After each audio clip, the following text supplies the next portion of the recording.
Hi, friends. I'm Rebecca, and I want to talk to you today about the topic of restoration, which is the theme of the sermon this week. Restoration is a big word, but it's a simple idea, and you've probably already done it because another word for restore is to repair. If you've ever fixed something so that it's as good as new or better, that's restoration. Today, I want to show you some examples of things that people I know have restored. This is Carson Place. It's a house that was built in the 1800s. In Alabama. My friend Mike and his family live there. The picture on the left shows you what it looked like when they bought it. They fixed it up so that it could be useful to their family and so that other people could learn about the period when the house was built. The picture on the right shows you what it looks like now. This is what the entryway to Carson Place looked like when Mike's family bought it. It was a mess. You can see that no one had taken care of it for a long time and that things that made it special were kind of hard to see. The photo on the right shows what it looks like now. You can see how Mike's family fixed the cracks in the wall and painted, then hanged photos of people who are special to them. Fixing up Carson Place was a lot of work, but Mike and his family discovered things about their old house as they did, and that helped them love it even more. For example, they found this beautiful plaster molding. That's a kind of trim that decorates a house, and it was probably created by a person who was enslaved by the house's original owner. When you look at it, you're reminded that many people's talents made this house special. When we restore things, we get to touch the creation and the work that other people made with their own talents. Lots of things that we restore are helpful to us, like a house to live in. But not everything that we restore has to be a big project. Here's a photo of a wheelbarrow with some old parts and some new parts. My friend Christopher found this old wheelbarrow, threw it out in the trash. Before the garbage collectors could take it, he saved it and repaired it. Can you see which parts are new? Now it's useful again. When we restore things, we're being responsible for the environment since we're using something that would otherwise be thrown away and not buying a new one. My friend Angela restored this high chair. It was built around 1915, 105 years ago. Her grandpa used it when he was a baby, then her dad and her uncles, then her and her brothers, then her son, and now her baby nephew uses it. As Angela restored it, she got to remember all the people in her family who had sat in it. And it reminded her of how her family loved her and how her family cared for her and other children.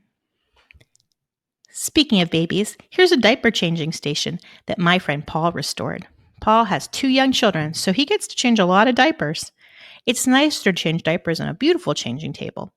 So when we restore old things and make them useful and beautiful, we get to fill our own lives with things that make us happy. This desk is very old. It used to belong to my friend Monica's husband's grandfather. He was a famous entomologist. That's a scientist who studies insects. Maybe he made an important discovery right here. But as you can see from this picture, before Monica restored the desk, it was very damaged. You can see crayon scribbles on it, and I don't think that they were made by Grandpa. Here's a picture of the restoration project. Monica restored this desk, but notice that it doesn't look like the original. Sometimes we restore things, but we're not trying to make them exactly like they were before. Instead, we're trying to make them useful for right now. Monica painted this desk in colors that her daughter picked out. I like how the handles are flowers. Do you think that great-grandpa would recognize his old desk now? Maybe not. And I wonder if his great-granddaughter, who uses it now, will grow up to be a bug scientist too. Maybe sitting at this desk will inspire her to study insects. I really like these pictures from my friend Elena. On the left, you see a scruffed up garden gnome. Elena really worked hard to clean him and paint him. Do you notice the flowers on his hat or that his t-shirt is tie-dyed? Elena is a tie-dye artist who makes t-shirts and dresses, sheets, and other tie-dyed items. I think this gnome is a good example of something that's even better than the original. And I like it because it's only meant for fun.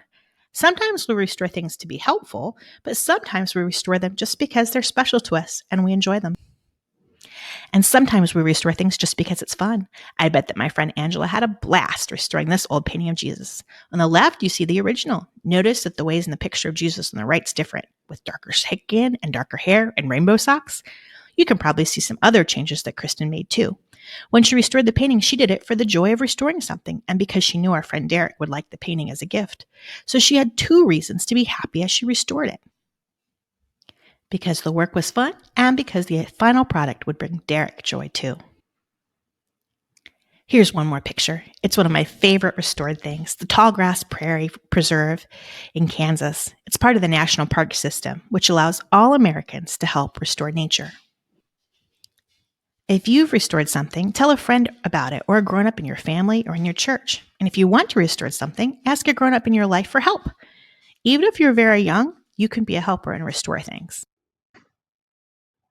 If you want to hear more stories about things people have restored, just ask folks around you, because most of us have repaired something at some point. And I bet there are lots of objects in your life already that other people have cared for. Thanks to my friends who shared stories and pictures of things they have restored, and thanks, kids, for listening today.